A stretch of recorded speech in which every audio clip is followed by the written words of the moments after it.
Welcome to the Imperium Exchange powered by Imperium Dynamics, the podcast where we're exploring how digital adoption is transforming the business world.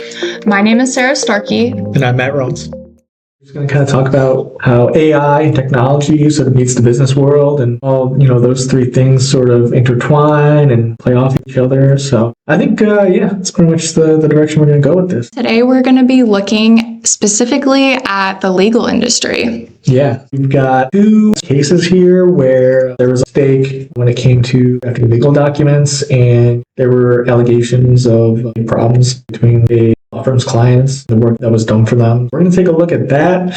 We're also going to have a little discussion about manual processes and a little bit about industry standards of how law firms sort of put together their contracts and where we think technology can come in and help refine that. Yeah, we can get right into it. Let's kick it off. For starters, what have you seen most recently with manual processes?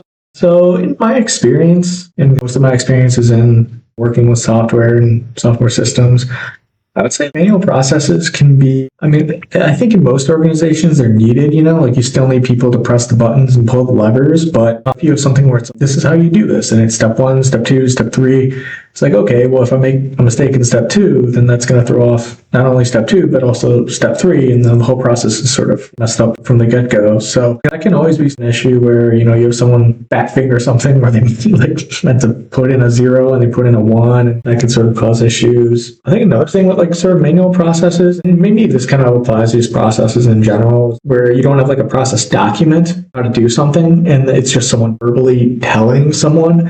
So now if that person who's verbally explaining something doesn't really fully understand it themselves, then it's just like the blind leading the blind, and now you've just got these sort of tornado of problems because there's no standard operating procedure.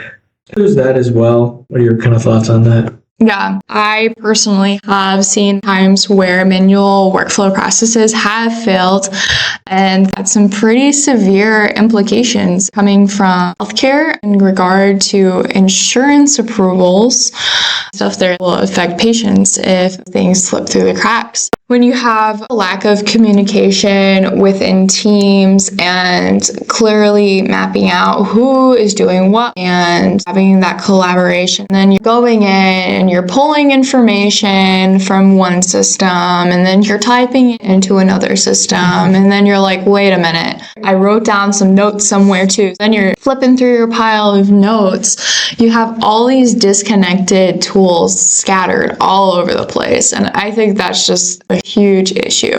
It's just not good. It's not good. How about we talk about some of the real world cases that recently in the legal industry have, I guess, faced some serious implications from lack of document management.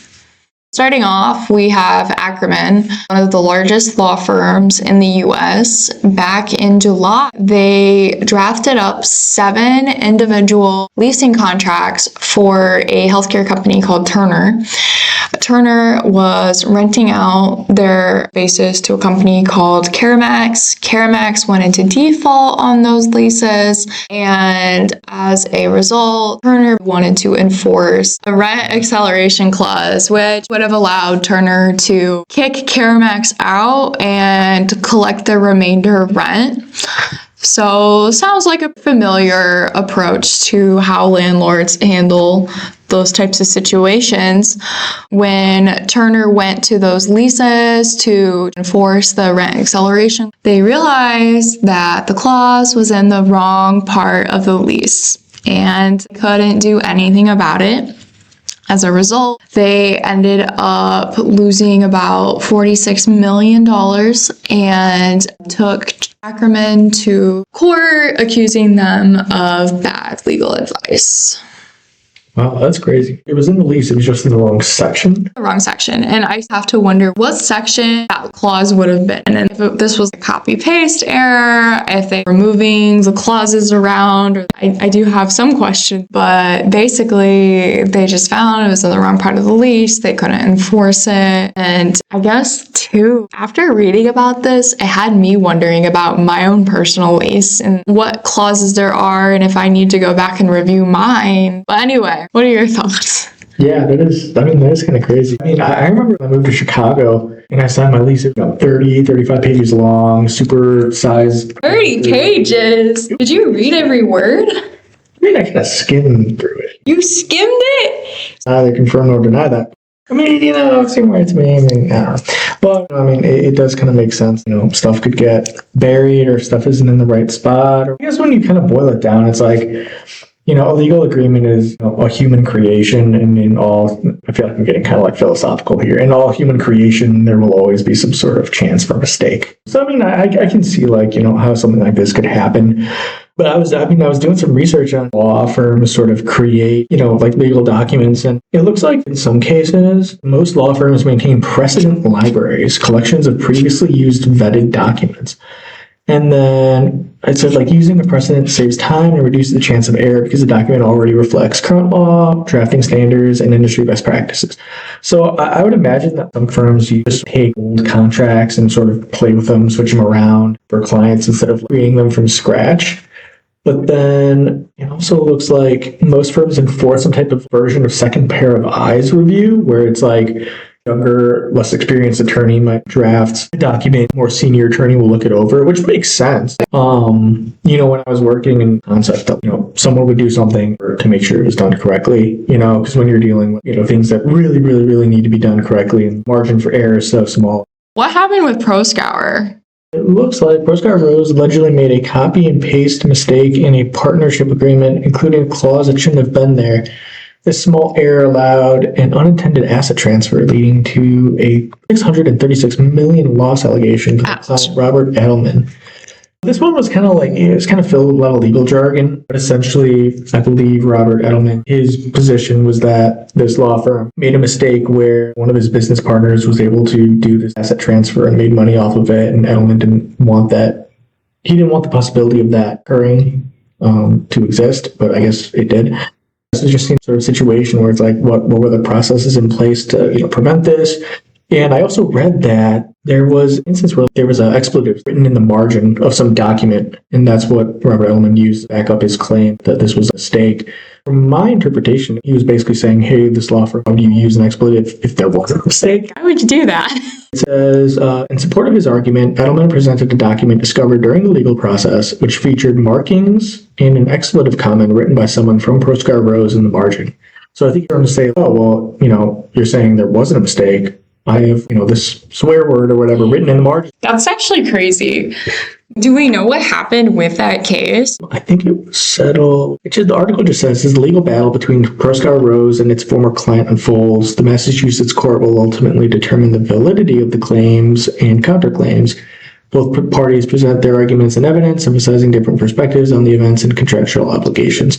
So I actually don't know how this one ended. It doesn't really say, kind of going back to what we were talking about, it makes me think that maybe each law firm kind of has their own way of doing things. Each law firm has their own sort of appetite for risk, and are they willing to use technology to help cut back on stuff like this? Do they just want some guy in a suit and tie with a magnifying glass going through their documents every day, making sure there's no mistakes? So it kind of just depends on how conservative the company is, and how willing to adopt technology it is. So at least that's my opinion on when it comes to this sort of thing and mistakes being made. Everybody has a different style. It's going to vary. I think we highlighted some strong cases about what happens with poor document management and how drafting errors, something as simple as a copy-paste error, can make a huge consequence for a firm. And some people probably will sit back and go, well, that'll never happen to me. That's never happened to us. But 8 months ago, Ackerman was probably saying the same thing. We highlighted some pretty good examples as to what can happen when workflows are manual and there's a lack of digital adoption for navigating and auditing these documents. Imperium Dynamics offers Acadia built on Microsoft's Power Platform. The question is, why Acadia for the legal industry? There's streamlined document creation, so draft agreements, NDAs, and case files using intelligent templates. Documents are automatically categorized and stored in SharePoint or OneDrive for secure and seamless access. And there's also intelligent clause assignment. So Acadia's AI breaks down contracts into actionable sections like indemnity, governing law, or confidentiality clauses, routing them to relevant legal teams for precise review. We also have seamless negotiation and approvals, which allows you to collaborate in real time with your internal and external stakeholders.